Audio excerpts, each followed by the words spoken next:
Some people will judge it, sure. But I'm committed to that 100 million figure. I'm committed to those people who feel worthless each year, who are failed by these 2-week diet plans each year, the people who wreck their self-esteem, who can't stand to look at themselves in the mirror because of how they perceive their identity is wrapped up in the amount of fat they have. I'm hoping to reshape their view about weight loss, about health, but also reshape their view about themselves. I think there's an audience out there who think that health and actually weight loss is about deprivation, punishment, restriction. And I want to share with them, number one, it's not their fault. They're not broken. They don't lack willpower. I want to share with them that actually regaining your health, losing excess weight, if you want to do it, is about compassion. It's about fun. It's about enjoyment. It's about self-esteem. Hi, my name is Rangan Chatterjee. Welcome to Feel Better, Live More. Hello and welcome. This is the final podcast episode of 2020. And I think it's a good one that you are going to really, really enjoy. It's that time of year again where the mics are turned and I sit down with my colleague and really good friend, Dr. Ayan Panja, and we discuss some of my reflections on the past year. Now, for me, 2020 has been a year of great introspection during which I've reflected upon my values and the definition of success. What does that really mean? I think one of the most important things all of us can do is to find what success means to us. Otherwise, we can end up rushing around, trying to do more, and basically living up to an idea of success that society has defined for us. Now, we explored this idea on the conversation today, as well as authenticity, a topic that has been spoken about a lot on the podcast this year, and has been at the forefront of my mind. And we talk about how I've been striving to put this at the heart of everything I do, both personally and professionally. Now, a huge part of my working week now is dedicated to this podcast. And yeah, I think I can call it work, although I really, really enjoy it. And we discuss what some of those highlights have been. And we also discuss some of the things that I've struggled with on a personal level this year and how I prioritize my own well-being. As you may know, I've spent a huge part of my time this year writing my brand new book, Feel Great, Lose Weight, which comes out this week. And Ayan asks me about why I wrote this book, what I get on a personal level from writing. And we also discuss how this book might help me get closer to my mission to improve the lives of 100 million people. This is such a wide-ranging conversation, but at its core, this is simply a raw and authentic interaction between two very good friends. I really enjoyed having it. I hope you enjoyed listening. And now, Dr. Ayan Panja in conversation with me. So look, here we are at the end of 2020. We've had a few of these conversations over the last few years. And, I know one of the things I always ask you is what you think you're going to be doing this time next year, but we'll come back to that. But what are your reflections so far on 2020? Yes, I think 2020, for me, I think like many of us, if I'm honest, has caused quite a bit of introspection and kind of looking at our lives, assessing our lives, figuring out what we want more of, what we want less of. And I don't think I'm any different there now.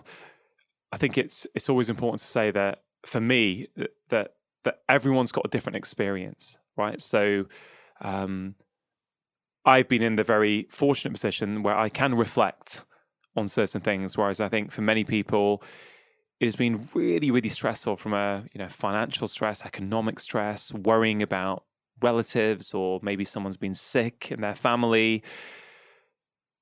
But for me, I think this year has caused me to pause and reflect on my values in a way that I don't think many years have. I feel I have been getting quite introspective over the past few years, and really trying to ask myself who I am, what kind of life am I living? Is it in alignment with who I want to be? But I feel 2020 has been, personal growth on steroids. I think the pressures that we've all faced have really started to expose what I call fault lines. So I kind of feel that 2020 has exposed in many of us things that were already there, but actually our day-to-day lives weren't stressing us enough for them to be exposed. And I feel some insecurities that I may have about who I am, thinking about what other people think of me, but also how I'm living my life. I think have been things that I've been thinking about a lot. A key moment for me was in the summer, actually. In August, I went off social media in its entirety for 18 days. And I hadn't planned to go for 18 days. Like I'd planned to maybe, do a week, 10 days. I do this periodically. And it just felt so good that 1 week became 10 days. It became 14 days. And before you know it, at 18 days, I was thinking, I quite like not being on social media. Yeah. And one of those two big things happened for me. Once I'd got out of the habit of picking up my phone and trying to find the Instagram app, which I had deleted, and that took 4 or 5 days. That's a biggie, isn't it? Deleting Instagram. Yeah, but it's amazing to see just how habitual that is. Or you pick up your phone and you're looking for an app that's not there. It's like a ghost there. And it took good 5 days for that to go. But I felt that what that gave me was silence. Like I felt the volume on life suddenly got turned down. And I felt that I started to tap into what I really think. What I mean by that is often because the first thing we do, we go online, we follow our influencers, we go on Twitter, we read other people's views on things. And I don't think many of us realize, including myself, how much our worldview is influenced by other people.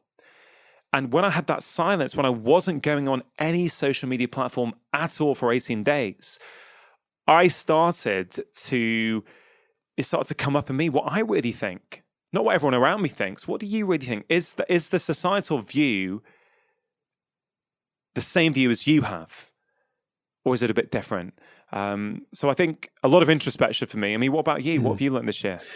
Yeah, very similar. I mean, it was, I think you're right about self-exploration, and what you're talking about in a way are thresholds, aren't they? And your threshold for, your habits and, faults and things that that we do. We have to all take stock again of what we do and why we do it. And I think for me, work's just been so busy for obvious reasons. That's predominated, but there was some time to slow down, which I think has been really nice.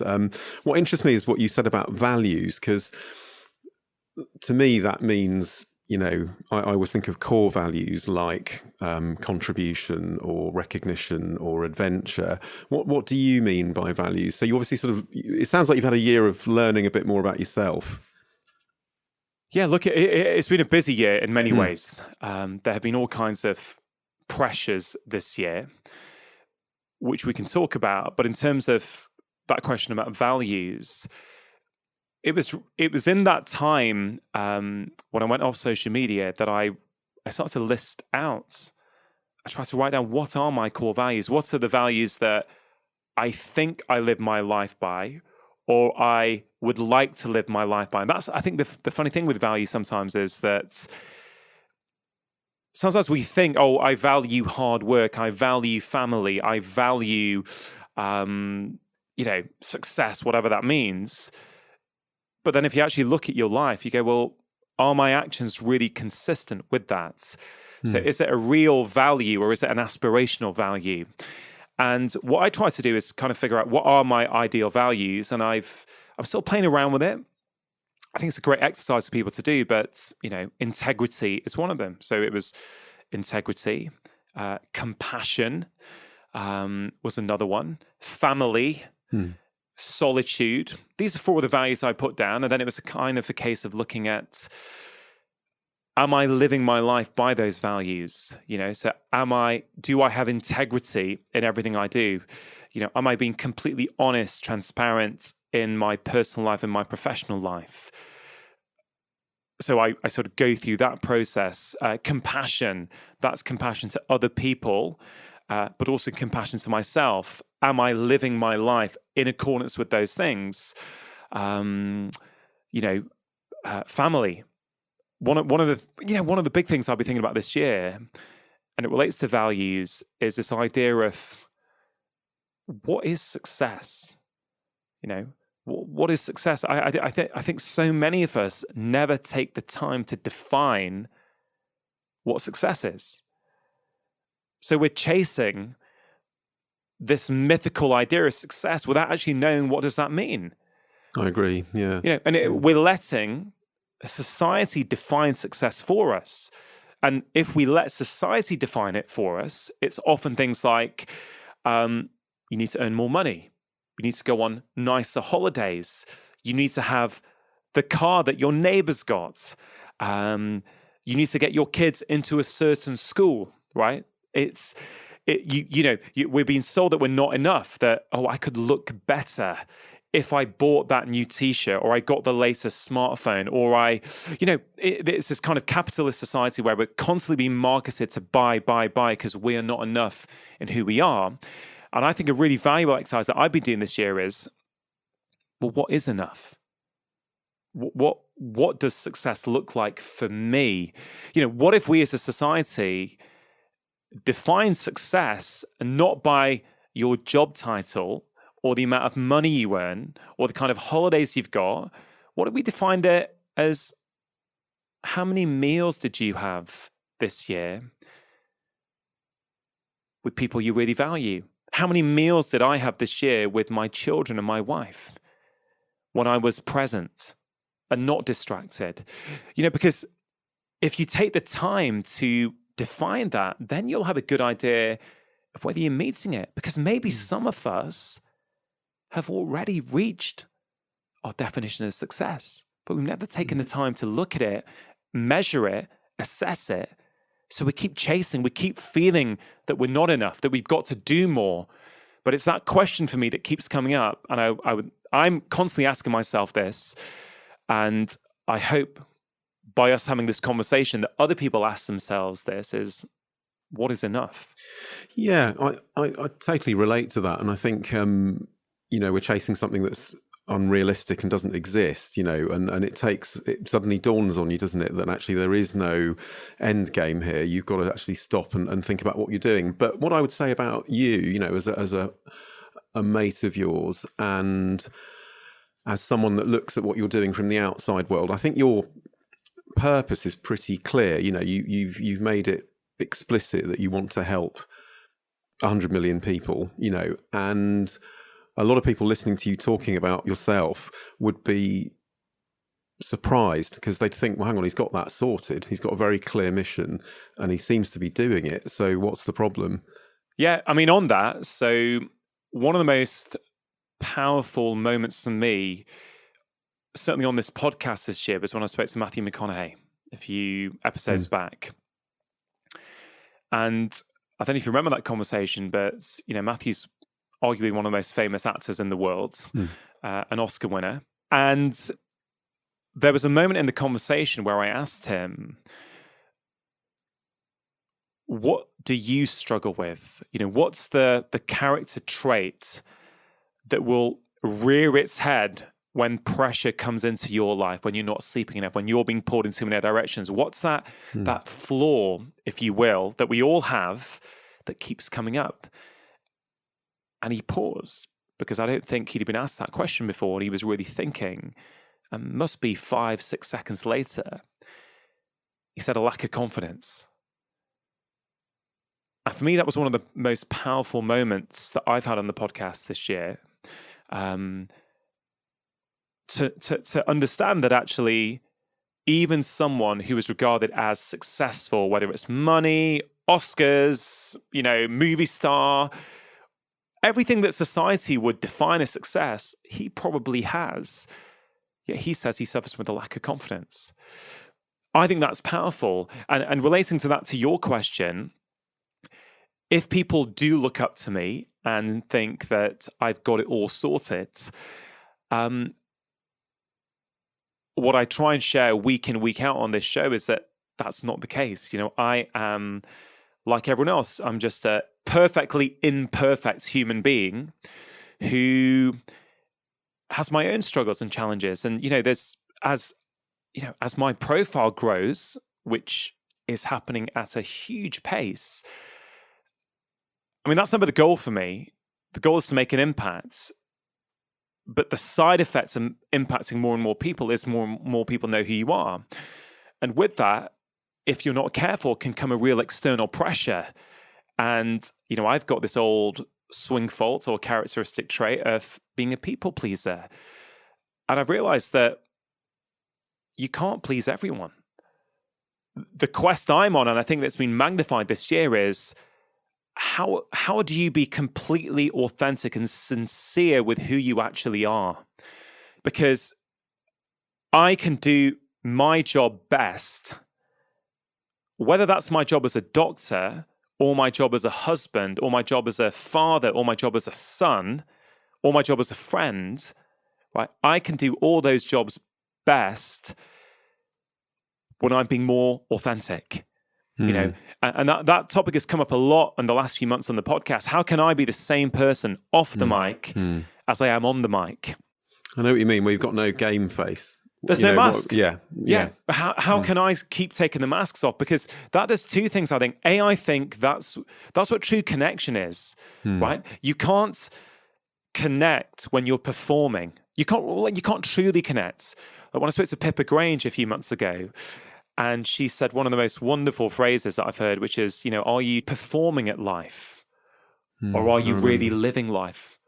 And I think it's super, super powerful because it's. I feel that sort of widespread revolution actually starts with personal revolution. And so I feel if I can get clearer on who I am, if I can look in the mirror each day and be happy with the person that's looking back at me, I think all the roles in my life, I can do a lot better.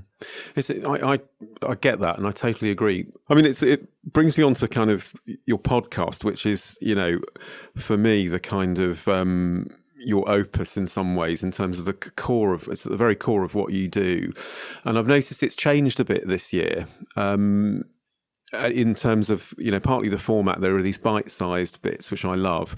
And also the array of guests is really broad now, isn't it? Yeah. I mean, I think, we're coming into the podcast being 3 years old. It's a few weeks away from its third birthday. So, it's changed from being an audio production to being now audio and video. It's gone from being, me chucking a couple of mics in my backpack and trying to find people in their offices or wherever they are, to actually having a studio now where I can actually, that we can really own the space. But I think the evolution of the podcast has really just reflected my own personal evolution. And I've been thinking about this, and I sort of think this is one of the reasons why it has become so popular. It's because it's what I said about connection before. You can't connect when you're performing. You can only really connect when you're being truly authentic and being vulnerable. And that's the quest on every conversation is, can I have a raw, authentic conversation full of sincerity? And I've always had this belief, and I know we've spoken about this, on nights out in the past, or in the good old days.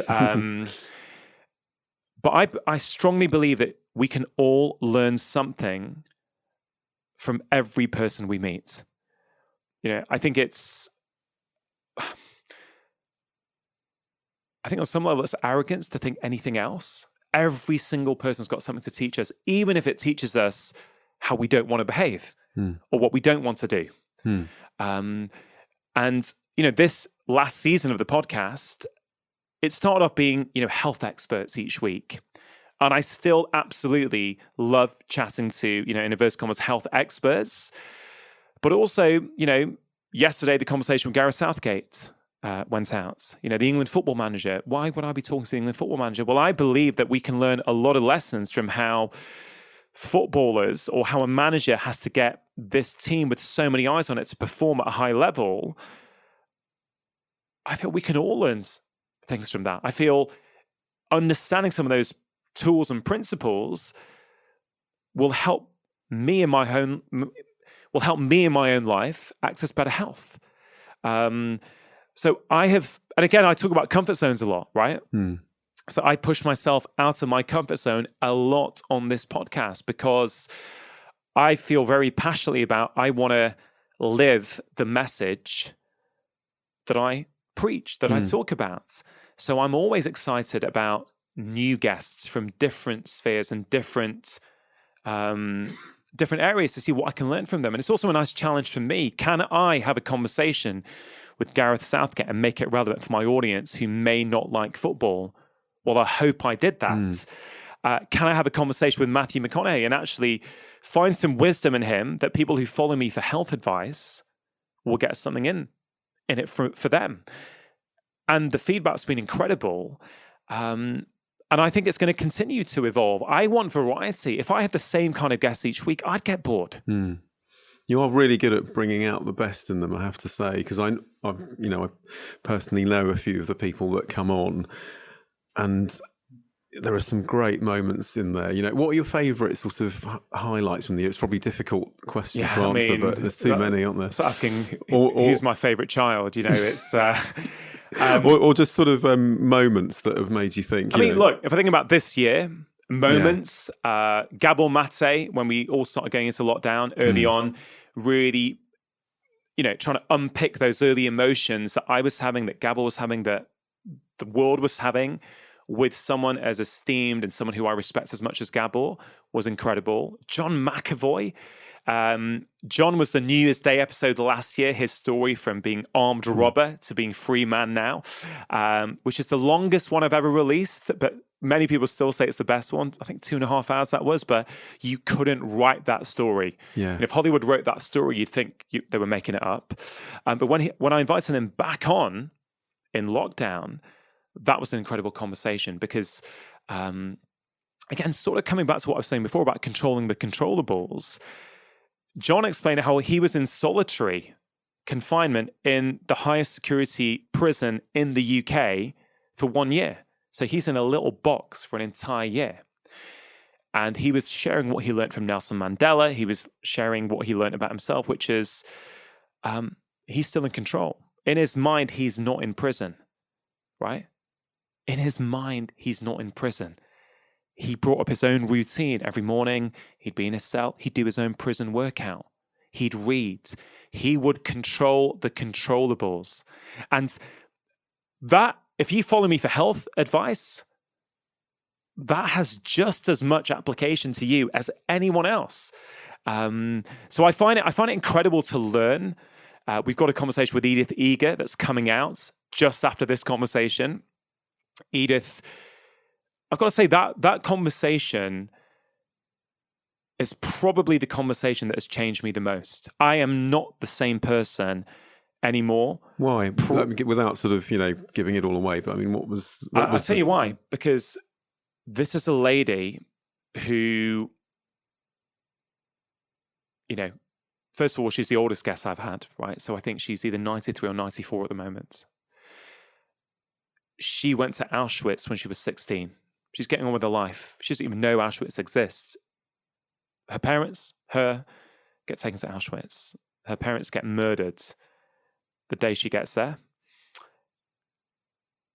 She then has to dance for the guy who's regarded as the angel of death. And we spoke for 90 minutes, unpicking her story, what she learnt. She is one of the warmest, most forgiving, most caring, most non-judgmental individuals I've ever spoken to.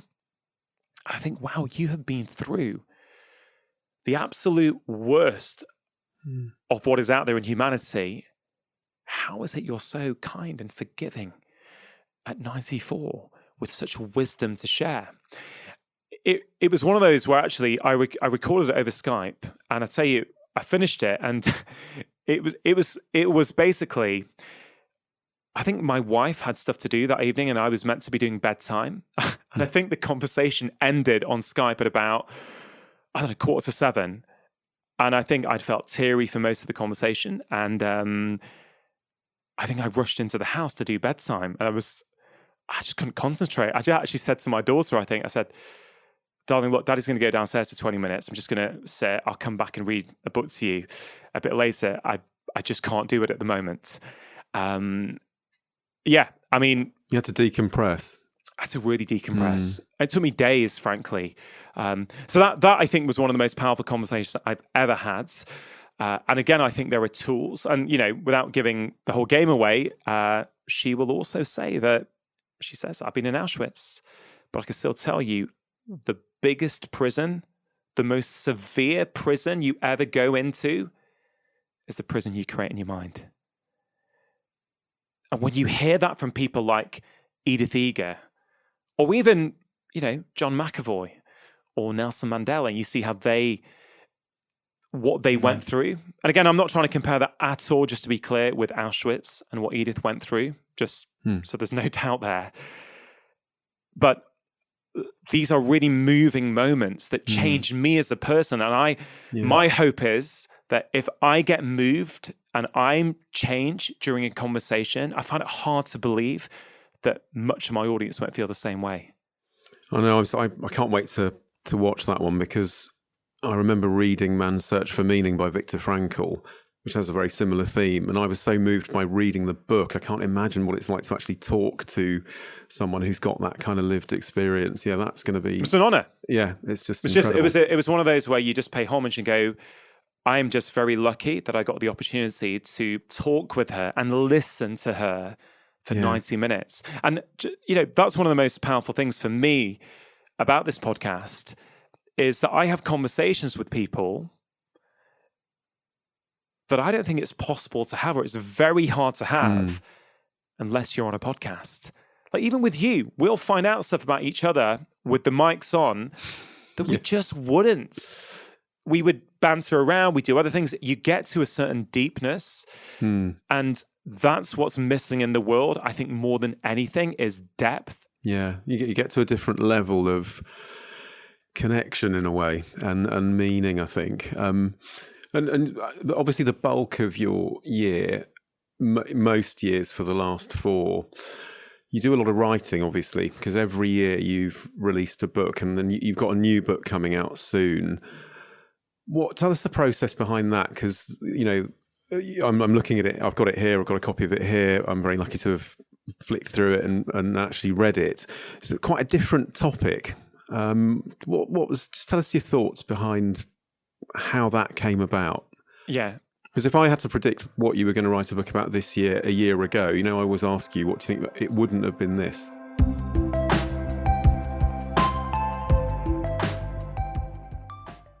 Vivo Barefoot are one of the sponsors of today's show. Now, I am a huge fan of Vivo Barefoot shoes and have been wearing them for over a decade now, well before they started supporting this podcast.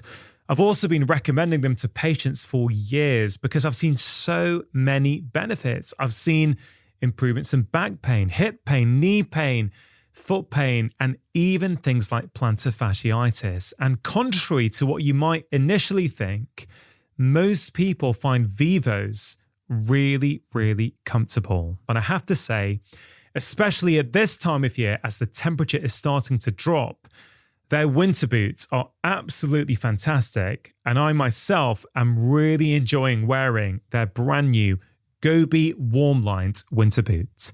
Now, as well as adults, I think they are a fantastic option for children.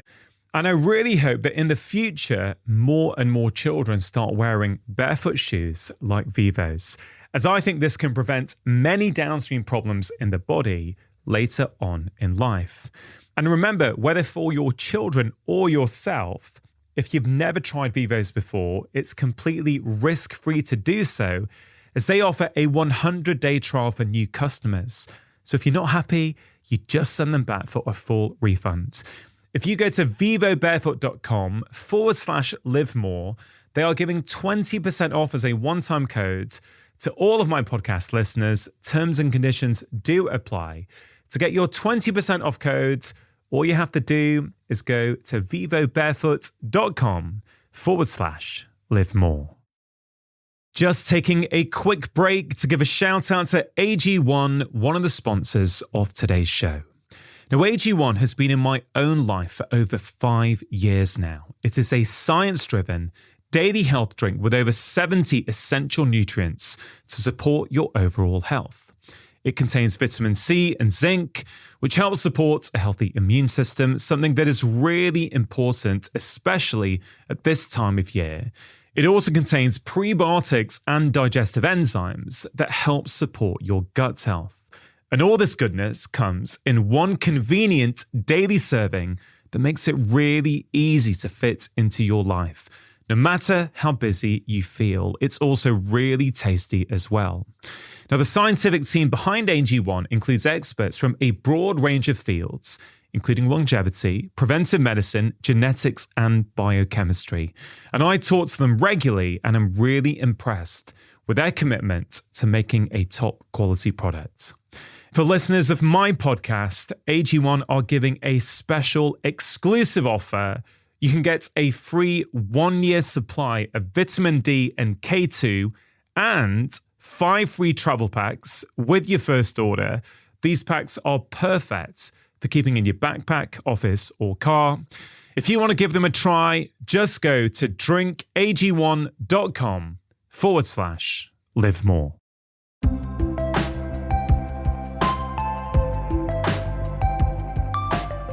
What would it have been? I don't know, but not this. Okay. So look, like the first part of that is about my thinking process as an author. And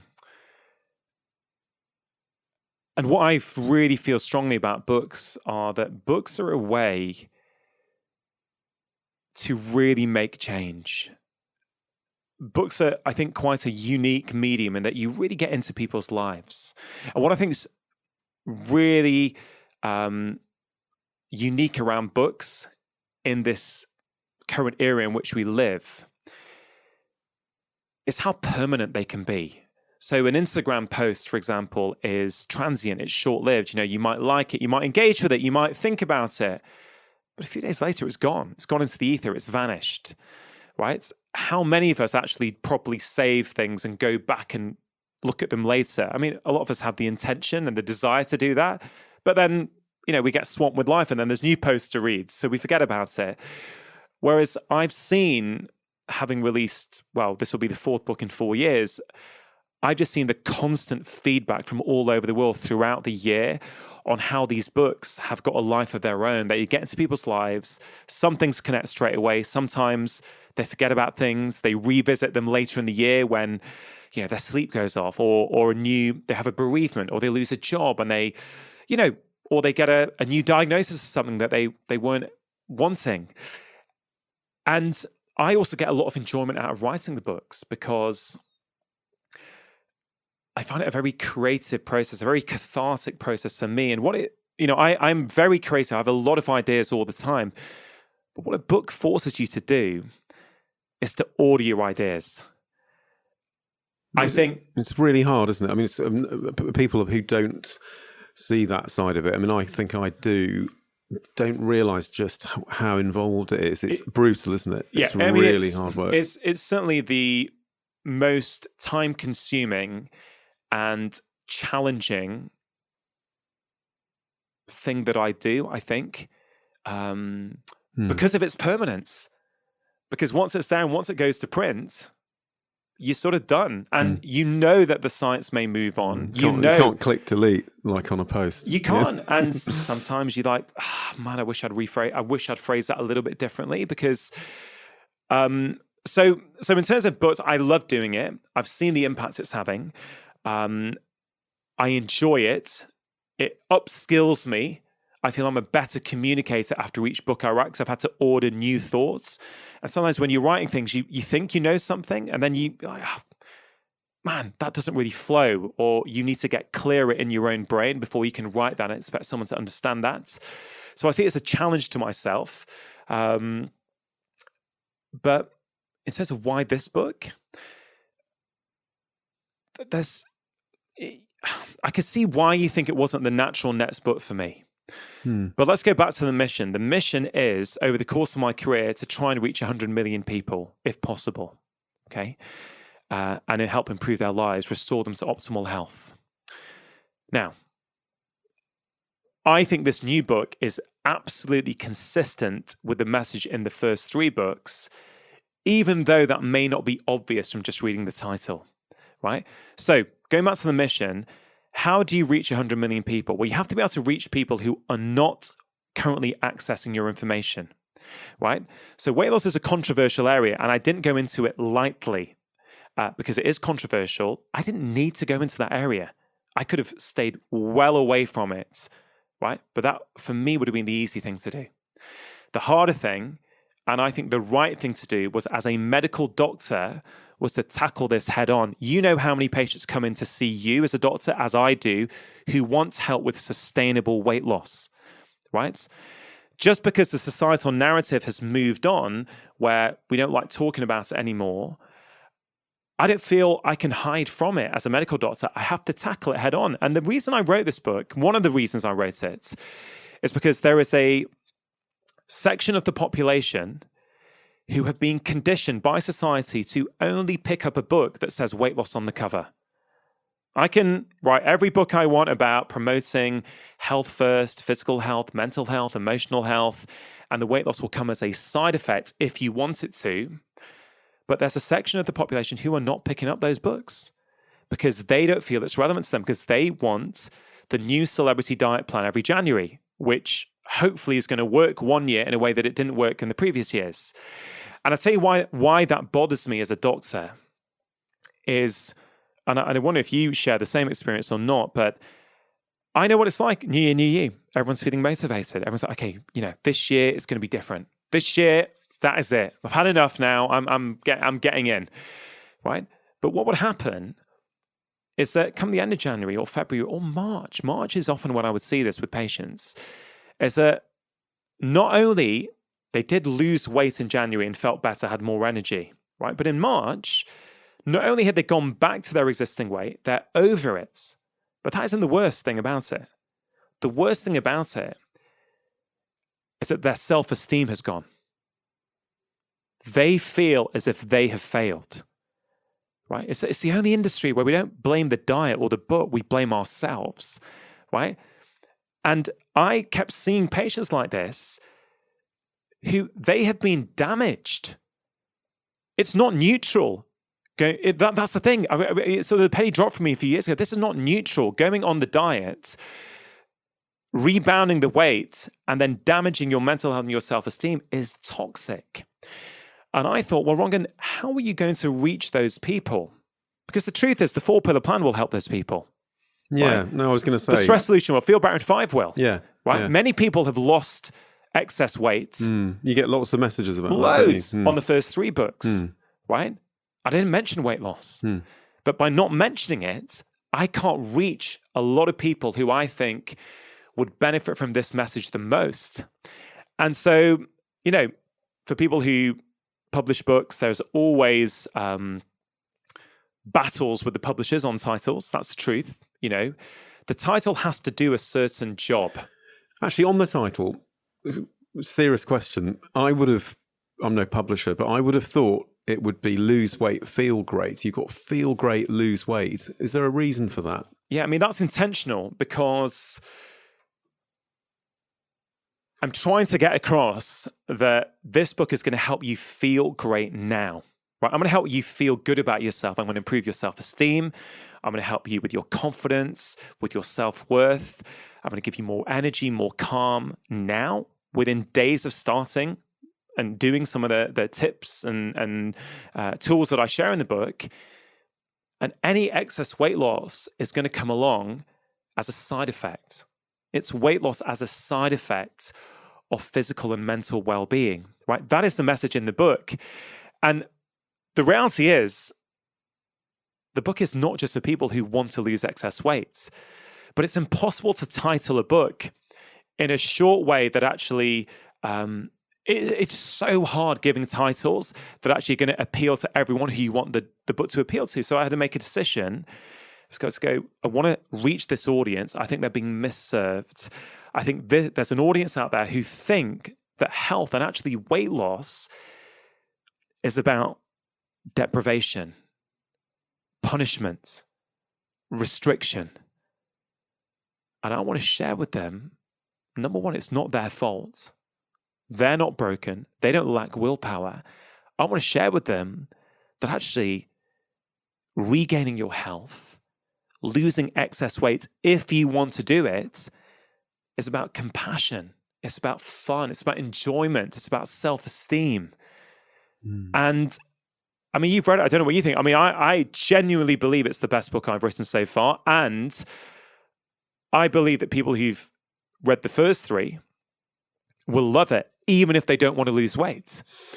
But does that make sense? Yeah. My rationale for writing it? Yeah, absolutely. And I think it is actually the best written book that you've written, definitely. And it flows beautifully. And there are some really lovely tools which I want to touch on, actually. And just, things like emotional eating, for example, doesn't often get covered in conventional diet books.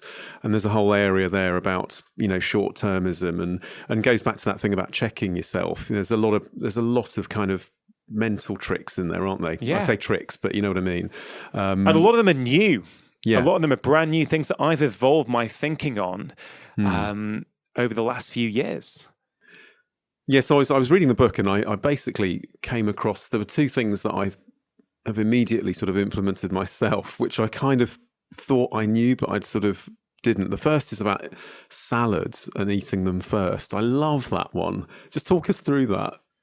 Yeah, I mean, I think I called it greens go first in the book. Yeah. There's good scientific research on this now that if you eat a salad at the start of your meal, you eat less overall. So it's just a little trick that people can use if they struggle with overeating or eating too much. I mean, there's all kinds of reasons why that is. I mean, eating a salad will typically slow you down. So there's a mindful element to that. Because they're crunchy. You can't really just hoof them down. That's the point, isn't it? Like you well, sort of eat slower as well. Yeah, it forces you to eat slower. So you have a bit more time to register the kind of hunger signals, the satiety signals, which they're always there, those signals, but sometimes we're too busy that we're not actually hearing the noise that our bodies are creating for us. Do you know what I mean? We eat through it. I think I share that thing in the book when I was in first year at university in Edinburgh, and one of the local pizza places had eat as much as you can. Yeah, we used to go to one as well. Yeah, and I shared my tricks, and I used to say to my buddies, guys, you're doing this wrong. You're eating too slowly. You've got to eat so quick that your stomach doesn't register you're full. And I think about that now and I think, wow, you were pretty juvenile, weren't you, Rongo, when you were 18? Like I was, but I think, like what we were saying before in the conversation, I think sharing these things is important so people understand that we've all got certain issues around food. For some of us, it doesn't show up with excess weight. Like in me, I could probably overeat quite a bit, and I'm just genetically not a person who's going to put on loads and loads of weight, but I will feel it in other ways. Yeah. So the salad thing is, there's so many practical tips for people in the book that are going to help people, but greens go first is this idea of simply, where it's a salad, or it could be some vegetables, whatever it is, you eat that first, it slows you down. So it's a bit of mindful eating, but also these things tend to be fiber rich. So they actually start to fill you up, even physically with a distension in the stomach, you start to fill up before you eat something else. And I think I may have shared this on the podcast before, but like my daughter, for example, if we make something like, I don't know, salmon, sweet potatoes, and broccoli, and I give it her all together, or kale actually is the one with my daughter, she will eat the salmon and the sweet potato wedges, no problem. And then often she doesn't have room for the kale. So I have a strategy where I give her a plate of kale first. And when she's eating the kale, she can get her salmon and wedges. Now, I'm not saying anyone else should parent like this. This is what I do in a very kind and compassionate way. And you know what? She eats all the kale, right? And then she actually eats less of the wedges in the end because she's full. Yeah. Do you know what I mean? So I think we can all trick ourselves. Look, if anyone's listening to this and they think, oh, I never fancy the veg, well, why not have some kale or broccoli at the start with some olive oil, a bit of sea salt if you want on the top? I think it's gorgeous. Yeah. Have that at the start. You're just going to allow time for these hunger signals to kick in. Yeah, the other, I love that one. And the other one is more of a concept, actually, the buffet effect. I love buffets. I've always loved them. And actually, I remember it must have been about 10 years ago, we went on a family holiday to Croatia and we booked into one of those hotels, which is buffet, all you can eat. And I put on 4.5 kilos just in a week, literally. It took me about a year to go back to my normal weight. But actually, you explain that very well as well about, and I think you tell this story about how during lockdown you were eating very similar food most days, and so you sort of got bored of it. And this concept of, how you have an extra tummy for dessert. Yeah, you were talking about that. I mean, and it's a joke in my house. The kids, they're always full, but they can always manage dessert. Well, I think everyone knows that feeling that you've always got room for ice cream, or you've always got room for something else, even though you're stuffed. And I do sort of. I think it's a really fun bit in the book for people. But I talk about the buffet effect, the concept, and the scientific term is sensory specific satiety. So we get full for certain flavors. So, if you've had a savory meal, you may be absolutely jam-packed full for those savory flavors that you've had. Doesn't mean you're full for sweetness. Go back to the chocolate fountain at the buffet. Yeah, and I think, the few people who've read the early copies, or even people at my publishers who read it when I was submitting the manuscripts, the amount of emails I got saying, hotel buffets are my downfall. But it's guilty. But lockdown has been a tale of two stories for me, really. The start of lockdown, when we were eating home-cooked meals every day, very simple whole food ingredients, quite repetitive after a bit of time, because there wasn't the opportunity to kind of spice it up with a takeaway, or, it was, do you know what I mean? It was very different. And I found, wow, I'm starting to get a bit bored sometimes in the meal, and actually I'm eating less because I haven't got the option of spicing it up with something else. And it really got me thinking about this whole concept of how we've started to look at foods. Like, food shouldn't be boring. It should be enjoyable. Absolutely. But how enjoyable? Right? Does every single meal we eat need to be insta-ready and mind-blowingly tasty? Because I think many of us have been conditioned to think it does need to be. Like, I've got no problem making, double the amount of, let's say, a butternut squash soup at lunch and eating that for dinner as well. But even within my own family, that's like, it's like, well, can we not have something different? We've already had that for lunch. And I kind of think on an evolutionary level, have we ever been that picky about food where... You just eat when you can and what you can. You eat what you can when you can, right? Yeah. And I think if you look at the blue zones, these areas around the world where people live to high rates, they've got really good rates of longevity, but in really good health, they've got this core group of whole food ingredients and they just recirculate them over and over again. But they enjoy their food. So I say...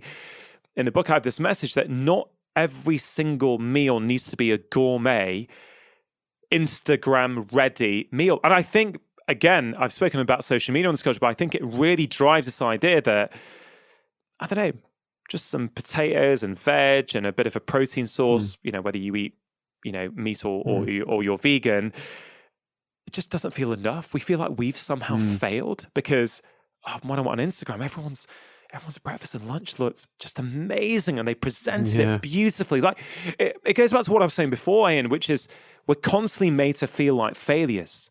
Like that what we do is not enough. The food we make, it's not enough because it doesn't look like I think everyone else is having their meals now. We don't think that actually sometimes to get a shot for Instagram, and I know from cookery books, from chatting to teams at publishers, it can take 4 or 5 hours to get one shot.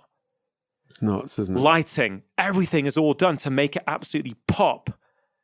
It's like, well, you cannot compare your breakfast, lunch, and dinner each day to that. Yeah. Do you know what I mean? That's not 4 to 5 hours to prepare it. That's 4 to 5 hours just to take the right shot. And so there's all kinds of things in the book like this in terms of the hormones that get released when we're eating, why many of us can't resist certain foods. But I said there's two tales to lockdown.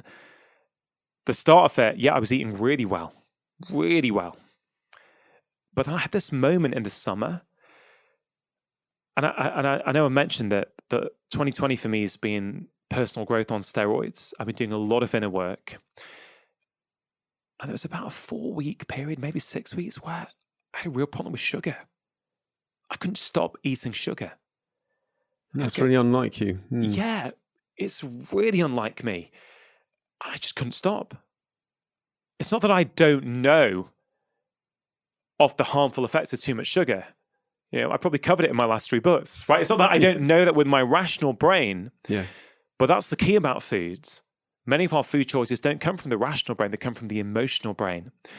I was doing a lot of stuff about my childhood and my relationship with my parents and how I saw my self-worth. And I remember that, I still remember like with my brother sneaking down to the kitchen and then you've obviously been to my parents' house many times. And in the kitchen, just past the counter, there's this cupboard, and there was this old,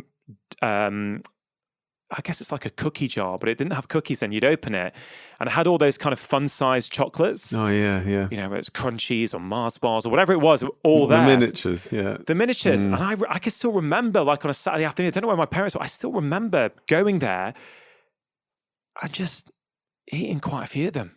Back in the day when Snickers was marathon. Exactly. Do you know what I mean? And I feel that I've tapped into something there where I used to get a lot of comfort from sweet things. And I think that mirrored what I was going through at a certain time. The reason I'm saying it is because A, it's the truth, and B, that actually relates to my favorite section in the new book, which is why we eat. And frankly, that's relevant to all of us. Right? I wasn't eating because I didn't need a lecture on what sugar was doing to me. I know it. I've written books on that, right? I needed help. I needed to learn to help myself really understand what was driving the sugar intake, right? It was emotional. And the way I describe it in the book, and I think this really sums it up for people, is that we used to use food to fill a hole in our stomachs. Now we use food to fill a hole in our hearts. And I just want to let that sit with people for a minute, because for everyone listening to this now or watching this, when was the last time you used food to fill a hole in your heart and not your stomach? Because by understanding that, that's the key to change. Right, that's the key. When we're bored, we eat. When we're lonely, we eat. When we're stressed out, we eat. When we've had a row with our partner, we eat. When the kid's bedtime has gone on too long, we eat. Right? You don't need a new diet book saying you don't need a new book on sugar necessarily. You need to understand what's driving that. The freedom exercise in the book. Yeah, that's great. That is. And The 3 Fs.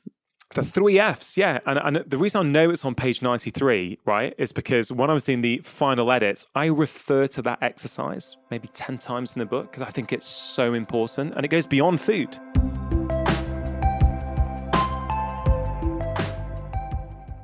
Ever have one of those days when everything seems to go wrong, and before you know it, you've slipped back into those habits you're trying so hard to avoid, like sugar, doom scrolling, and wine? When it comes to making changes in our lives that actually last, most people think the solution is to try harder, but this is simply not the case. In my new book, Make Change That Lasts, I reveal how exactly you can break free from the habits that hold you back. What many of us don't realize is that our behaviors follow our beliefs. So when you change your beliefs, and my book will show you how to do that, you'll spend less time having to think about your habits because they'll happen automatically. Make Change That Lasts, the #1 Sunday Times bestseller, is available to buy now all over the world as a paperback, ebook, and as an audiobook, which I am narrating. And if you've not got your copy yet, what are you waiting for? This episode is also brought to you by the 3-Question Journal, the journal that I designed and created in partnership with Intelligent Change. Now, journaling is something that I've been recommending to my patients for years. It can help improve sleep, lead to better decision-making, and reduce symptoms of anxiety and depression. It's also been shown to decrease emotional stress, make it easier to turn new behaviors into long-term habits, and improve our relationships. There are, of course, many different ways to journal, and as with most things, it's important that you find the method that works best for you. One method that you may want to consider is the one that I outline in the 3-Question Journal. In it, you will find a really simple and structured way of answering the 3 most impactful questions I believe that we can all ask ourselves every morning and every evening. Answering these questions will take you less than 5 minutes, but the practice of answering them regularly will be transformative. Since the journal was published in January, I have received hundreds of messages from people telling me how much it has helped them and how much more in control of their lives they now feel. Now, if you already have a journal or you don't actually want to buy a journal, that is completely fine. I go through in detail all of the questions within the 3-Question Journal, completely free, on episode 413 of this podcast. But if you are keen to check it out, all you have to do is go to drchatterjee.com/journal or click on the link in your podcast app.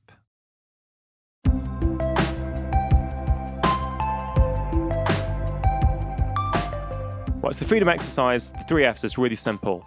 The 3 F's are feel, feed, find.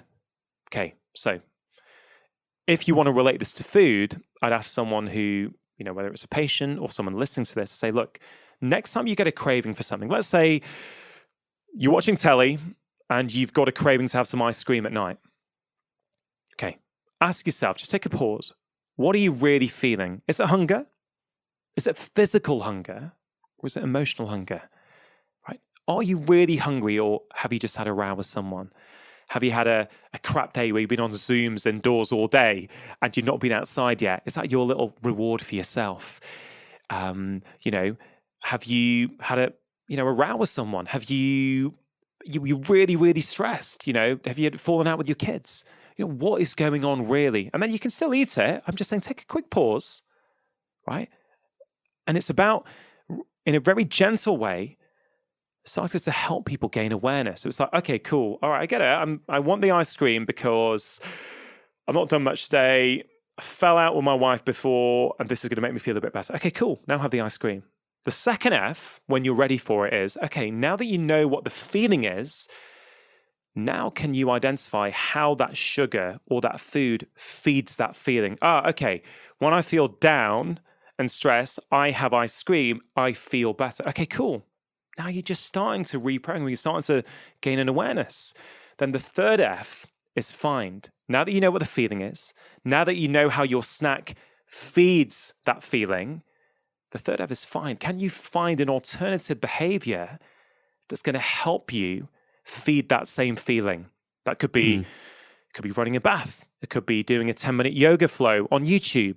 It could be doing some star jumps. It could be giving your partner or your pet a hug. Yeah, in the book you call it stealing a cuddle from a family member, which I loved. I thought that was really good. Or it could be changing the environment. It could be, in that room, because the brain is a very associative organ, or maybe I won't go to that room. If you have the luxury of going to a different room where you don't tend to snack.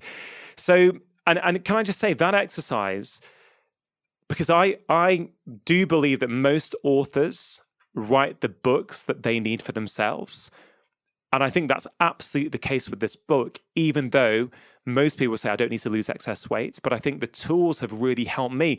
That works. If you find yourself scrolling Instagram for too long each evening, and you're trying to reduce it and you can't, do the 3 Fs on your Instagram usage. If you're trying to cut down on booze, right, which many people are trying to do at this time of year.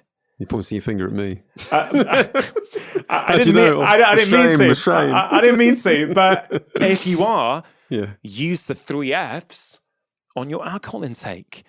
And this goes back to what we were saying, that this is just so much more than weight loss. I think that's the thing. There's so many elements, and actually, for anyone who reads the book, they'll realise. There's a section, for example, on mindful eating, and for me, that comes down to savouring. That's how I would sort of describe it to my kids, for example, because but and it's interesting you mention alcohol, because a few years ago, when I was drinking a bit more regularly, I suddenly thought, I'm going to actually sort of drink less alcohol, but savor it more. Literally sort of think about every sip, and you mentioned that in the book, which I think again, and actually once you put it all together, you explain the sort of science behind cravings, and then you give us these tools to try. It all just, I can see how it would just click together. It isn't a weight loss book, but actually, as you say, as a byproduct, you will lose weight. If you want to. If that's your goal and you're trying to lose excess weight, great. If it isn't, if you just want to improve your health, your happiness, your longevity, I think the tools are going to help you. It's interesting that it is, the whole idea of weight loss is controversial. And there's this... Yeah, have you had any flack about writing it, or... Yeah, when I not much, if I'm honest, but I think, like you, some of my audience may be surprised. When I first announced the cover, I think just before the summer, I first announced for the first time that I was writing a book that was coming out. It's pretty bright, isn't it? It is pretty bright. It is pretty bright. Yeah. It was interesting. There were a few comments, not many, I will say, but I had a few private messages sent to me, a few people commenting on social media, saying, Dr. Chachi, I love everything you've done so far. Love your TV shows, love your podcasts, love your first 3 books. Really, really disappointed in you for jumping on the weight loss bandwagon, for getting involved with diet books. And it's really interesting because in every post I've done about it, I've been very, very clear that this is not a diet book. There is no diet in the book to follow. I've really explained what it's about. But I do feel that I've been, the phrase, don't judge a book by its cover, I think has very much been at play with some people. And, I welcome those because they're an opportunity for me to learn. Initially I was a bit frustrated because I thought I've really tried to make that clear. And you're judging me and criticizing me based on something that's not in the book. But then I use it as a mirror. What can I learn about that? Oh, it meant I need to get clearer in my vision. I needed to get really clear in why I wrote that book, really understand it myself, because they're entitled. Everyone is entitled to have their view. And I respect people's views. Now, I tried to engage with a couple of them really respectfully. Unfortunately, I don't feel that a few of them did respectfully engage back. A few of them were quite derogatory back. And certainly that was my perception of it. So I think, is it worth my time really trying here? Because some people will judge it, sure. But I'm committed to that 100 million figure. I'm committed to those people who feel worthless each year, who are failed by these 2-week diet plans each year, the people who wreck their self-esteem, who can't stand to look at themselves in the mirror because of how they perceive their identity is wrapped up in the amount of fat they have. And in the book, I start right at the start of the book. I'm hoping the cover gets people who might usually pick up a celebrity diet plan, pick it up, and from paragraph 1, I'm hoping to reshape their view about weight loss, about health, but also reshape their view about themselves. There's this part in the book which, in the Why We Eat section, which I've called obesity as a symptom. And I don't know if you're familiar with the ACEs studies that Dr. Vincent Folletti did. ACEs stands for ACE, Adverse Childhood Experiences. And he showed a very strong correlation between people who've experienced trauma, could be physical abuse, could be emotional abuse, and obesity. And I share some stories in the book. One of them is about this patient who was never overweight before. And in her late teens, she started to put on weight. And she was really, really struggling. And I spent time with her, really trying to understand what was happening. I really got this inkling that there was a huge emotional component here. And I started to unpack a bit of it with her while I was gaining her trust. Then we did get a therapist to help as well. And what transpired was, I think it was when she was about 16, that she'd been in an abusive relationship. And basically, she wasn't aware of this, but her subconscious, in essence, was trying to protect her. And her way of never being in an abusive relationship again was to put on extra weight. Because in her mind, of course incorrectly, but in her mind, she felt that if I carry lots of extra fat and extra weight on me, no man is going to find me attractive. Ergo, I'm not going to be in an abusive relationship again. And for her, she doesn't need the government telling her to take more personal responsibility, right? She had tried loads. She didn't need people making her feel bad, right? What she needed was compassion, was help, was understanding, was empathy. And she lost her way. But it was all emotional. We had to tackle that. It wasn't easy to, but it was possible. And there's, so I really feel that I've really tried to take as rounded a view. I don't know what you think about this, but I think as people who have gone into general practice, I feel we're in a really, in some ways, a luxurious position, and not luxurious in terms of, I don't mean in terms of workload. I mean luxurious in terms of we get to see everything. And I think it really, I feel that these 20 years of experience as a doctor has given me a very rounded approach to go, there is no one size fits all, right? You can absolutely pretty much help every single person lose a lot of their excess weight once you find the right approach for them, right? That's the key. Just because your body lost weight on a low carb diet doesn't mean you're going to. Right? Just because your friend dropped a dress size in 2 weeks on the latest celebrity diet plan, maybe that's not the right approach for you. And one of my favorite bits actually is the bit that the book was due to go to print. And I remember having this idea, and I emailed Penguin, or did I phone them? I think I emailed them saying, I'm really sorry, it can't go. What do you mean it's all right? I said, no, I've got a new line. I've got to add it in.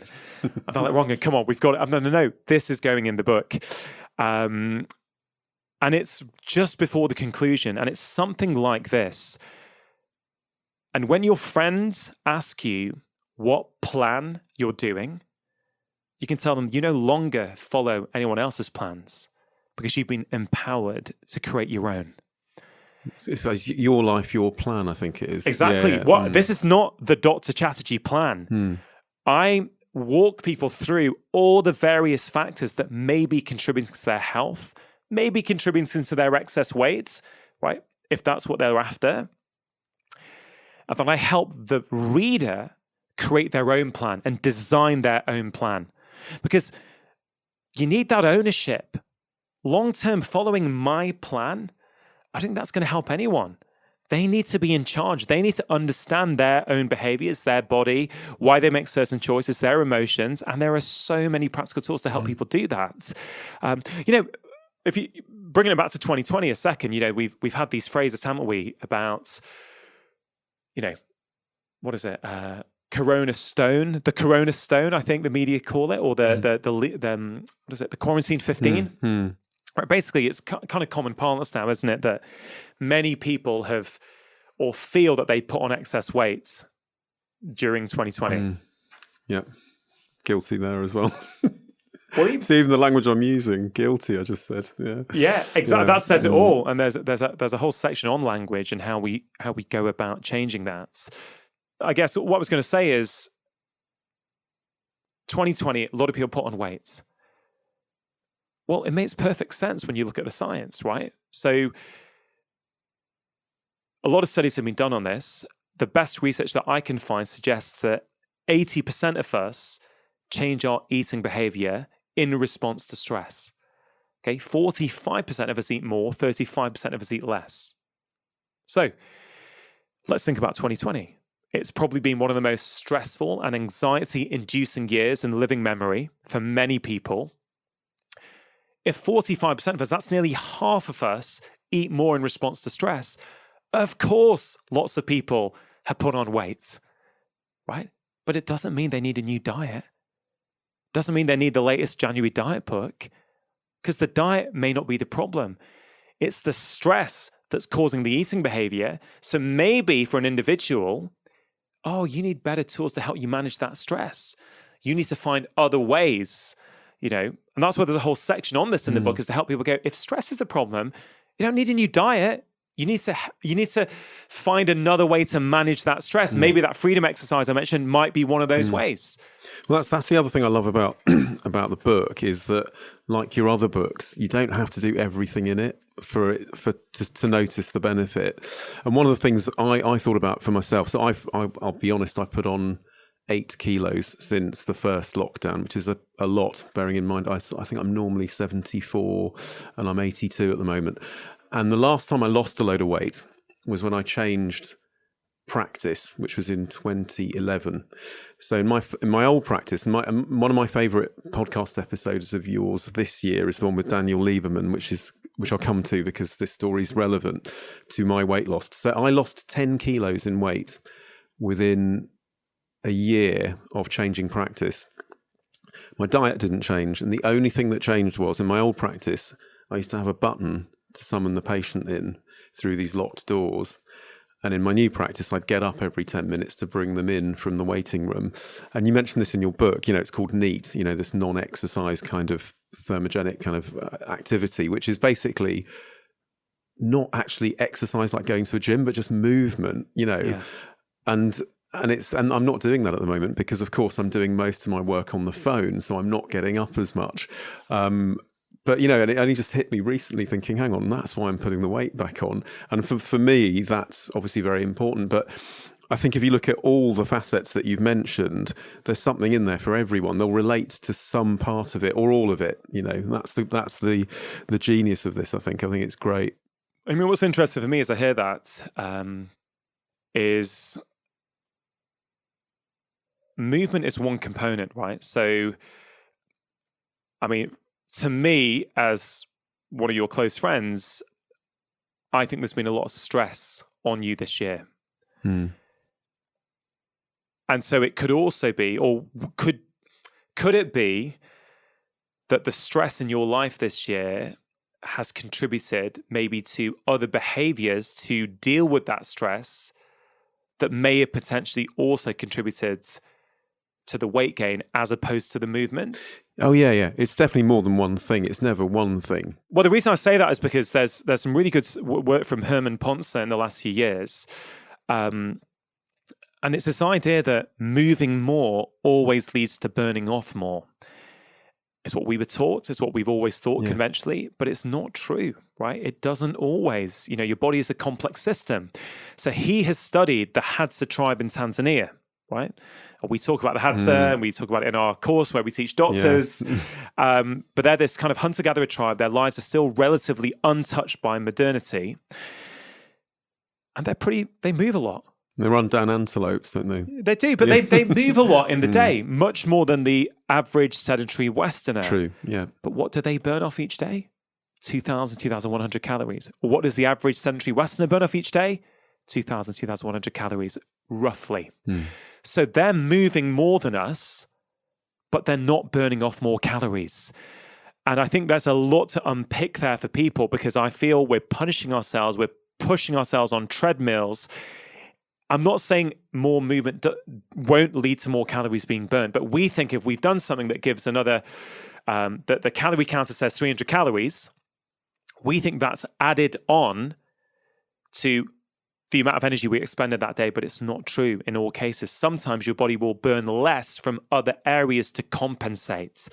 And that's why improving health, but also trying to lose excess weight requires, in my view, a holistic approach, a rounded approach. And that's why in the movement section, I say, don't move to burn off more calories, right? Move to make yourself feel good. to show your body that you're an active, thriving human who's engaging with life. That's what movement does. Because the truth is you can lose weight without doing any movement. That is absolutely true. Would I recommend it? Absolutely not.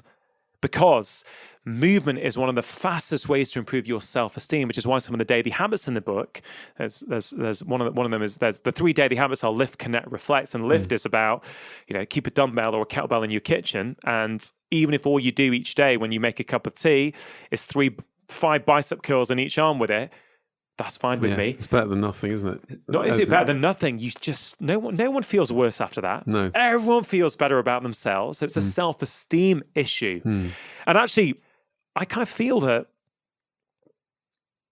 the narrative around weight loss in society, I think it's incredibly problematic. Which is one of the reasons, again, one of the many reasons why I wrote this book is because I want to challenge that.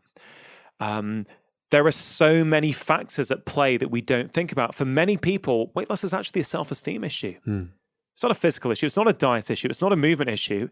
It's a how do you feel about yourself issue, right? It's about self-respect. And I don't say that looking down at people. I say that with as much compassion as I can possibly muster, right? It's about trying to help us value ourselves and look in that mirror and like the person looking back at you. Because once you can love the person who looks back at you, I tell you, losing excess weight ain't as hard as it's been made out. So I think that's one thing. Other narratives out there that really frustrate me, and I need to talk about this, are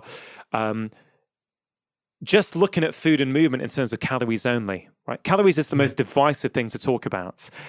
I will say I do understand that for some people, calorie counting does work for them. Okay, fine. I'm not trying to take away from anyone's experience on that. But for the vast majority of people who I've seen in 20 years, it doesn't tend to work well, particularly in the long term. And, I know someone who, when they were 11 years old on holiday with their dads, they go on the treadmill, right? With the dad, they're on holiday on the treadmill. After half an hour, I think the calorie count is something like 300 calories. And his dad says to him, "Well done, son, you've ate yourself a Mars bar." Boom. That starts off at the age of 11, years of a problematic relationship with food. And I think we're at risk of doing that in society. We're reducing food and movement down to a number of calories. Food is more than that. Food is information for your body. It changes your hormones, your genetic expression, your moods can all be changed by food. So much more than energy. Movement, what it does for your mental health, for your self-esteem, it's incredible. But we've made it about calories. And I actually think the government, I never get too political on purpose, but I think they're missing a big part of the picture. I feel a lot of the messaging is around shaming people, making them feel bad. I tell you what, if you work with real life people, shame never helps anyone in the long term. It might work for 4 to 6 weeks. Yeah. It doesn't work beyond that. What's the solution then? Because, obviously you have to kind of intervene at a grassroots level, so children are your target really, aren't they, in terms of this sort of idea of compassion and, all the things that you talk about in the book in terms of our relationship with food and sitting around a table, eating with others. There's so much stuff in there. What's the root cause of this? Because we live in an obesogenic environment, don't we? It's the environment, number one, for sure. If you took your great-grandparents or our hunter-gatherer ancestors and put them in a time machine and put them into the 21st century, I think within months, you would also see the same levels of overweightness and obesity that you see in the population today. I don't think we've suddenly become the most lazy and gluttonous group of humans ever to walk the planet in the last 20, 30 years. No, the environment has changed. And I actually think, I've been thinking about this recently. I think it's primarily an environmental issue. I think if we could, and this is where I kind of feel government does have a role, if we can help change various environments, hospital environments, school environments, which, I make a big thing of in the books. I'm very passionate about what should and should not be served in schools, in my view. Work environments. I feel you really make impacts without actually relying on the individual. Massive impact. I think some of the things like banning junk food advertising after sense, I think that's a step in the right direction for sure. These things are going to help. We know that the research is, there's so much on this. If you live somewhere where there's only 3 fast food restaurants in a 1 mile radius from your house compared to 6, I think there's 40% less chance of you being overweight or obese. Schools, if schools ban snacking and eating in corridors and in classrooms, I think obesity rates go down by about 10, 11%, just without actually changing an individual's behavior. But I also think that, that there's a Viktor Frankl quotes that when a man doesn't have a sense of meaning, they distract themselves with pleasure, right? And I really think about this and how that relates. Why are 65%-ish of the UK population overweight or obese by the kind of standardized metrics, which I know a lot of people question, and that's a separate conversation. But by those measurements, it's about 65%, I think, at the moment. What is it? It's an obesogenic environment. But I think what it is that we've always sought to numb our discomfort with things, whether it's, whether it's gambling, whether it's alcohol, whether it's drugs, right? We've always done that, humans. I just don't think it's ever been easier to numb that discomfort with food. It's the easiest thing in the world to do. Even people who know it's not a good idea. I shared before what I've been doing in lockdown, or what I did for a few weeks, right? It's not coming from the rational brain. These are emotional decisions for so many of us. And that's where I think the environment, one of the things that's consistent in all my work is please try your best to control the environments you can control. I don't bring that stuff that I'm trying to avoid eating into my house, because if I do, I'm going to eat it. Yeah. Right. Now, some people say, oh, you need to improve your relationship. You need to teach yourself better self-control. Do you know what? I disagree. The minute you walk out your front door these days, you have to use willpower, discipline, restraint everywhere you go. You got the train here today, right?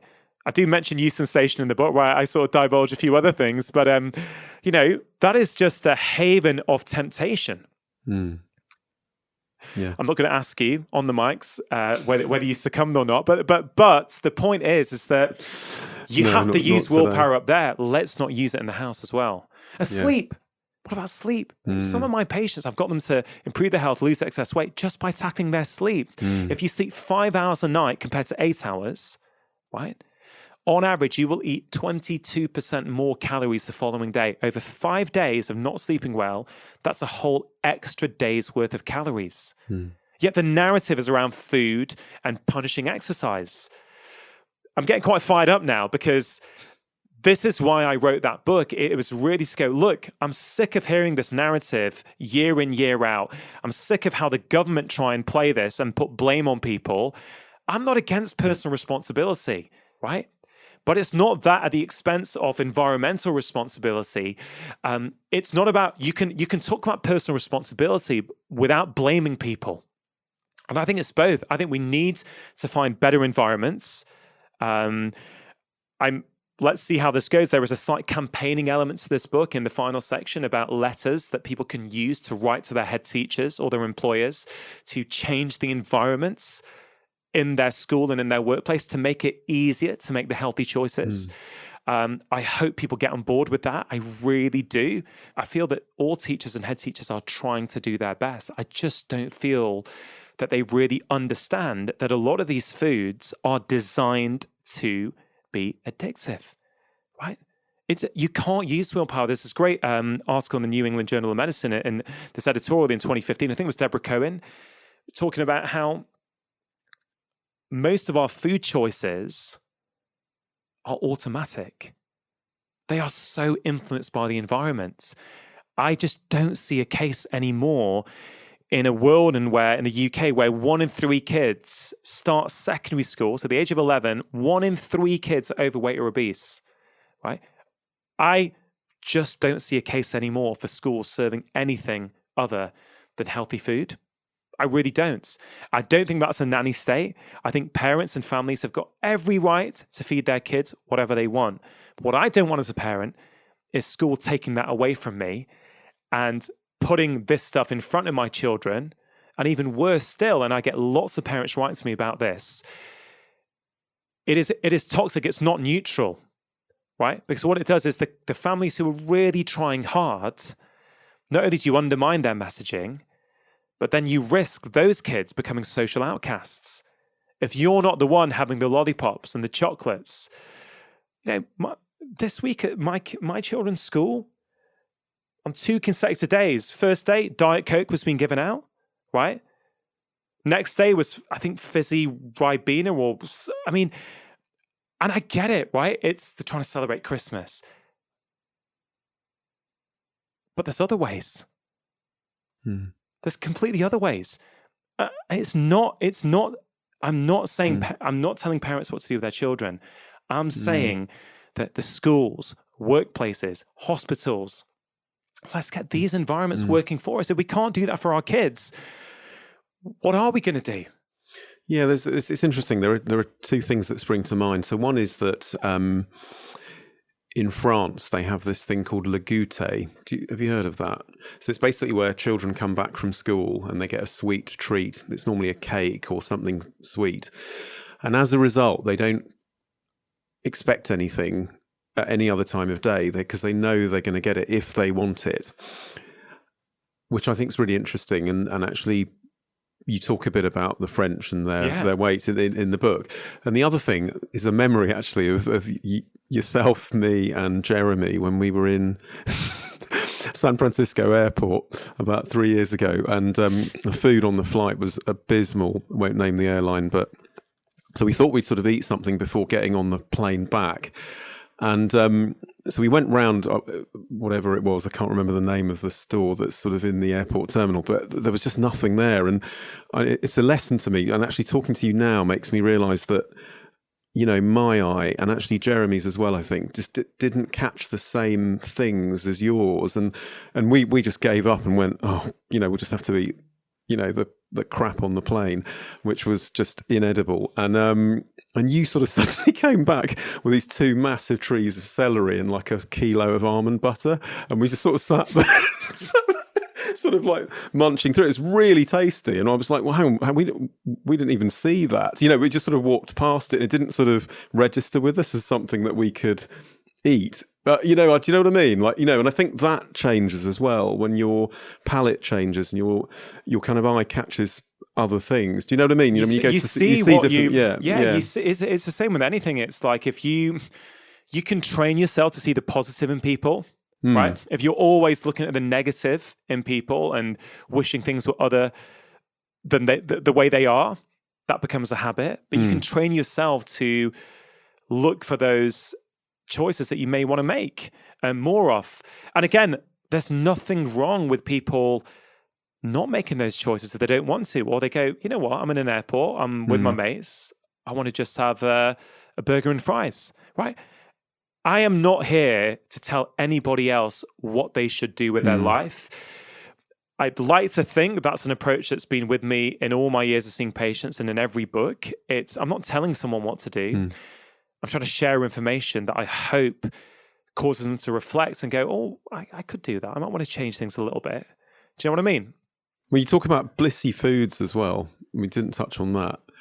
Yeah, blissy foods. I mean, that was my way of trying to, I love the creative process of writing. It's like, how can I really get this across to people? But, there's a whole section on how certain foods are made with certain combinations of fat, sugar, and salt that really make it very hard to resist. Can we say they're truly addictive? That is a very controversial area.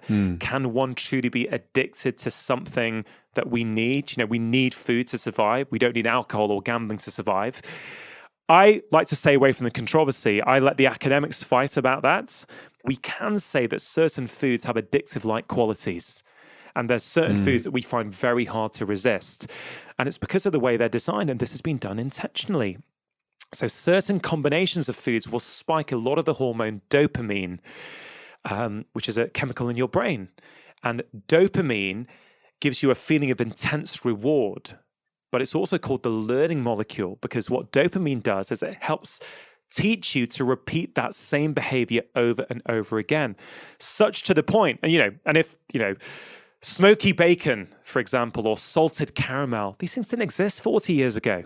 Well, no one would put those two things together, but now they do. And I bet you someone is listening to this or watching this right now, and their stomach has started to water. Their mouth has started to water. They're salivating at the thought of smoky bacon, salted caramel, right? That's the thing with dopamine, is that once you've conditioned yourself to that dopamine release, then even in anticipation of the food, you release dopamine. Even the mere sight of the food or the smell of the food spikes the dopamine release in your brain. So many of us find it very hard to resist. We walk past a bakery and there's that smell. And we're wondering why, when we're on the latest diet plan, why 5 minutes later we're still in there ordering 2 panos chocolates? It's still so evocative, isn't it? Yeah.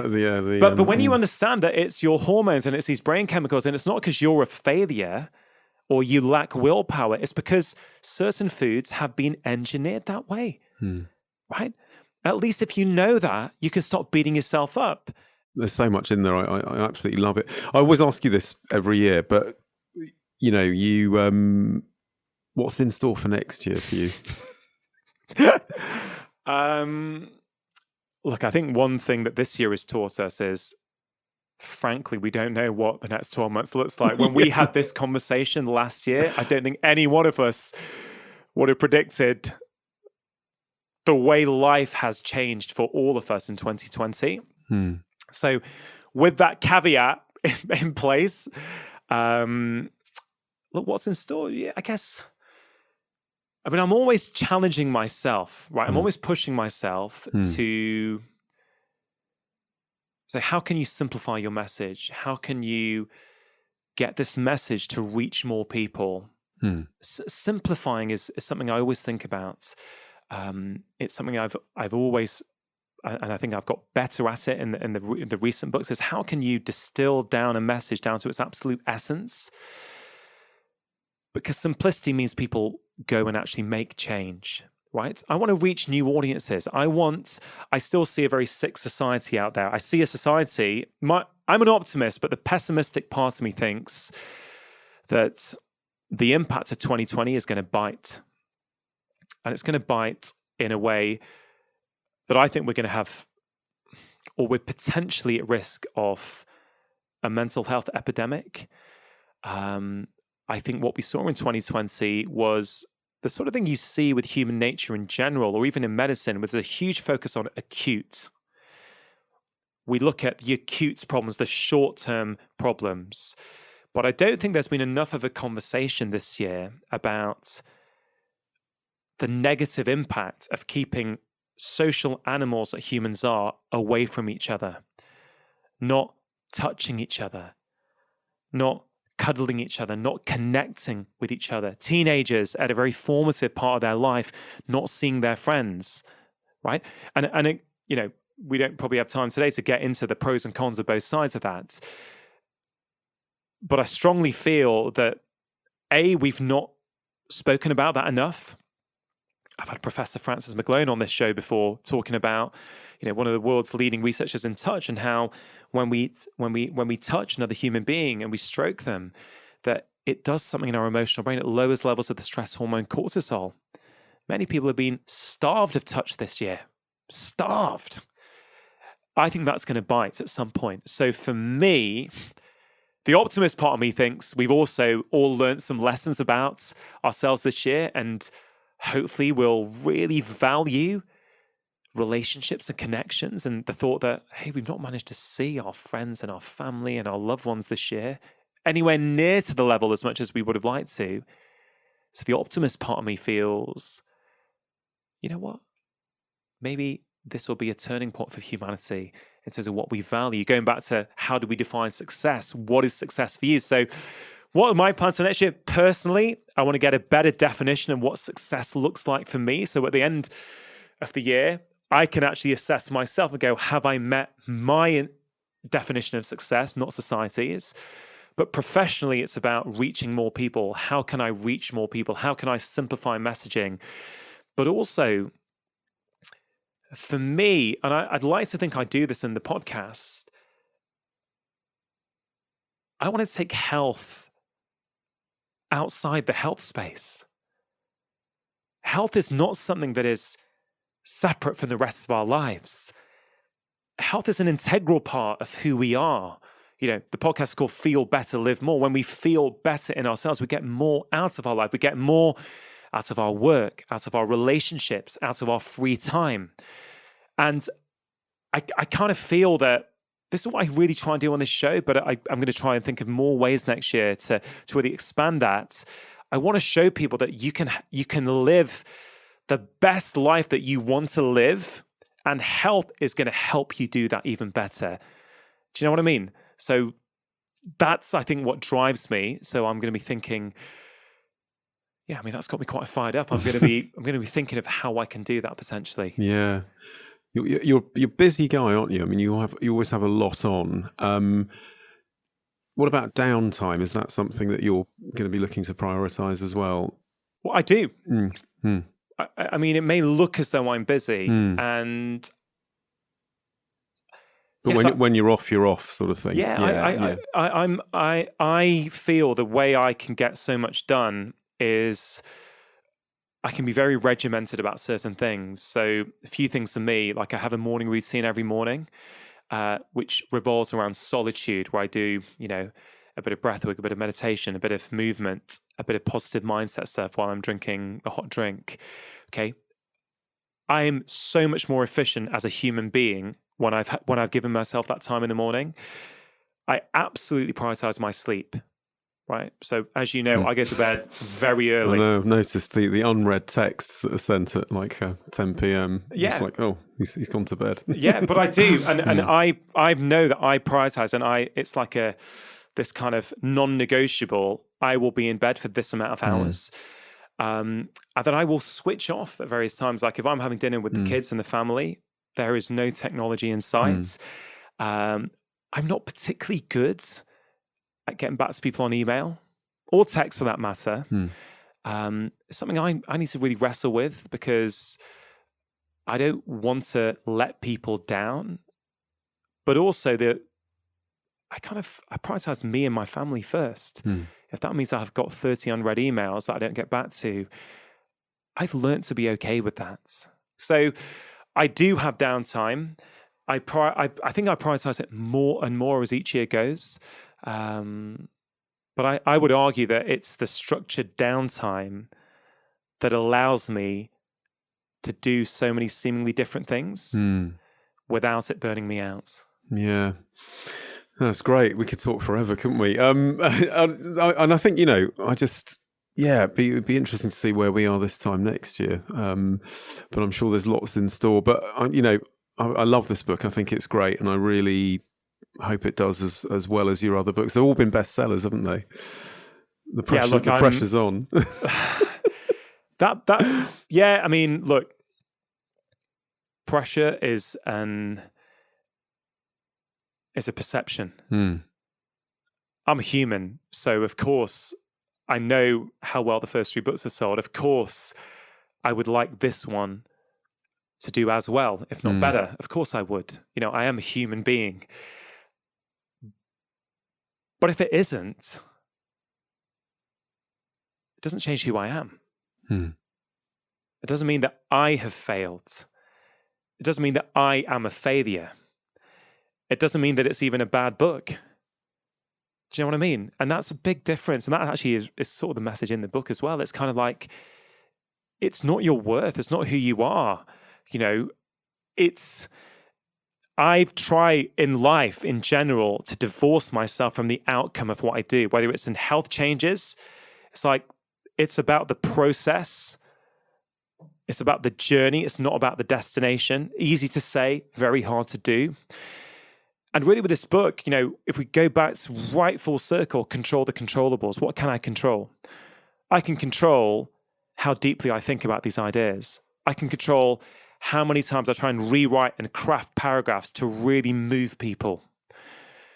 I can control up to the point of publication or till it goes off to be printed. I can control changing it. But once it's done, I can't do anything about it anymore. I am very, very proud of this book. I believe it will change the lives of every single person who reads it. But if people don't pick it up and read it, I still like the person that I see when I look in the mirror each morning. Yeah, that's what it's about, isn't it? And I hope, honestly, that it gets you much closer to that magic 100 million number, and I'm sure it will. It is a real piece of work. Honestly, congratulations on it, and all the best for 2021. You too, buddy. So, what did you think? Did you enjoy the conversation? Did you enjoy the mics being turned and hearing more from me?